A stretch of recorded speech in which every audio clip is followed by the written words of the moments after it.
Here we go with reflection video 22. Number 22. It's going to be about 10 minutes. I just want to talk about asking for help. My journey with asking for help. Knowing when I need help. Accepting that I need help. And believing in help. I guess to say, to wrap that up, is it's a hard thing. It's not as easy as it sounds, but it's easier than people think. I used to think. I can say that much. Because you got to be humble to want help, to ask for help, to need help, and accept help. Believe in help. You got to be humble. You got to be grateful. You got to have some humility. Got to be patient. Got to be vulnerable. At above everything else, you got to be vulnerable, which we all know most people don't want to be, because we see it as a weakness most of the time. I don't see vulnerability as a weakness. I've been moved past that in my life. Even when I was a teenager, I've been moved past being vulnerable and being weak and knowing that I was weak and wasn't strong and emotional and crying all the time and easy to react and impulsive. I knew that since I was a teenager. That's nothing that I ever had to worry about going forward with my adulthood. But some of us are not there yet. Some of us are not there yet. And some of us haven't reached that point where we can be vulnerable majority of the time. It's not easy and really kind of not possible to be vulnerable all the time. And it's actually not smart, of course. But it's a time and a place. So with that being said, just being real here, I grew up in a house where people ain't asked for help.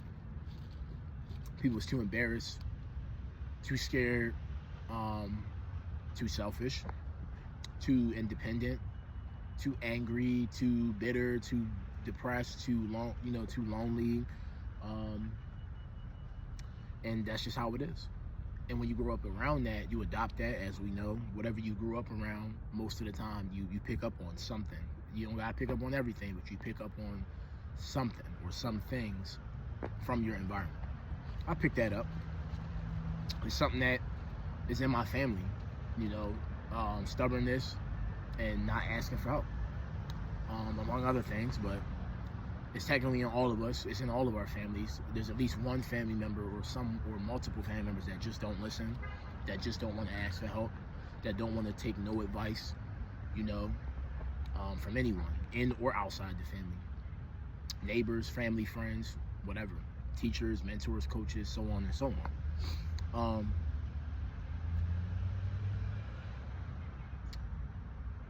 I was never the type to ask for help in school. Sorry, I had to think about some stuff trying to direct this right, but I was never the type to ask for help in school.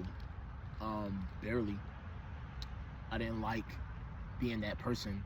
Most kids don't.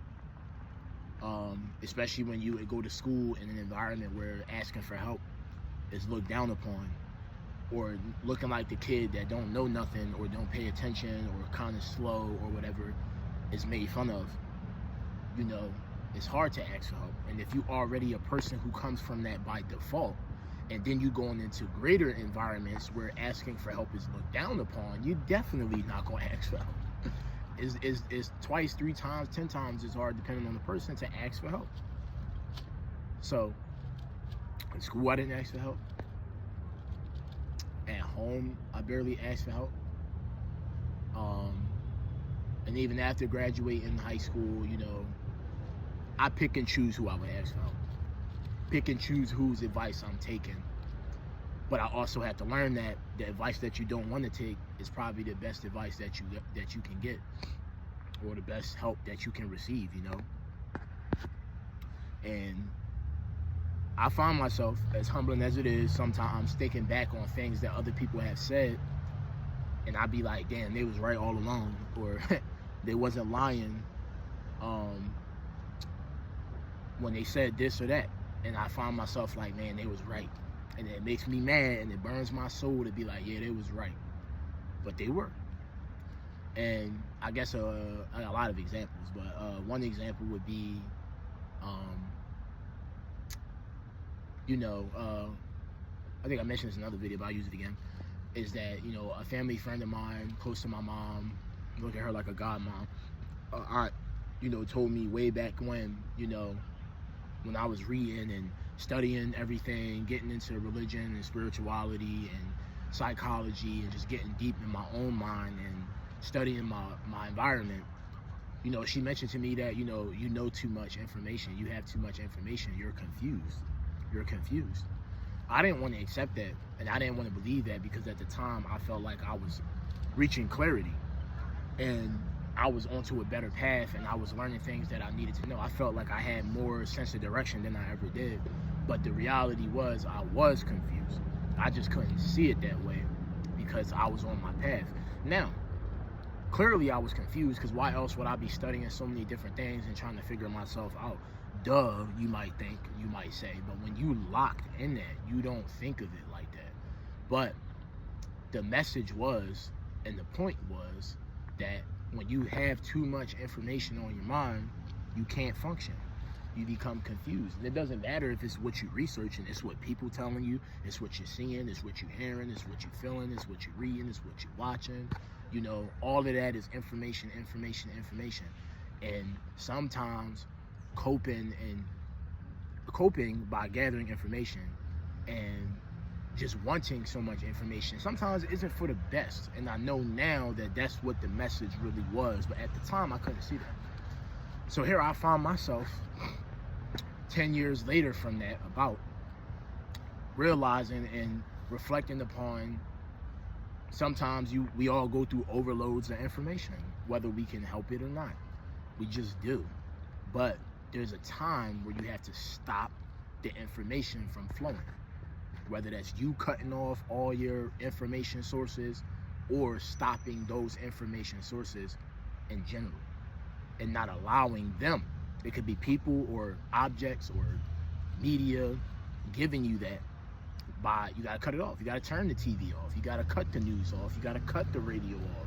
You can't listen to those podcasts. You can't listen to some of those favorite people you like to talk on the internet. And you gotta realize that sometimes you don't need no extra information besides your life and your daily routine. And you will find answers within that by itself. So to not make this too much longer, I just want to say I hit the wall a little bit in the past 6 months. I hit the wall this year again. We all hit walls, different kinds of walls in different ways in life, every year, every month, every week. But for me, I identified some of the walls, but especially one I got in mind that I've been hitting, and it's been throwing me for a loop. And I'm refocused and I'm getting things back together, new job, making new connections, meeting new people, talking to new people, once again, because that's what you got to do. And glad to say I asked for help. I use my resources. I've been talking to people about things that I've felt, experienced, frustrations, and I've found solutions. And I'm slowly working on that in every aspect of my life. So to wrap this up, ask for help. Listen to the help. Even if you don't like it, take note. Don't be all like, I don't want to hear that, I don't want to hear that, because you don't know how it applies, and you don't know how good it could be for you. And guess what? When you least expect it, that advice, that knowledge that you're hearing that you think you don't want, that's the stuff that you end up needing. That's the things that you need to, that voice in the back of your head, your conscience, your grandmother, your mom, your aunt, your sister, your neighbor, the coworker who spit some little game to you and tried to drop a gem on you, but you ain't really processed it yet. You're gonna process it at some point, and hopefully it's not in the worst of situations. But that's all I got. Look out for the next reflection video. Like, comment, share, subscribe, all that, whatever you watching this on. Facebook, Instagram, YouTube, TikTok. See ya.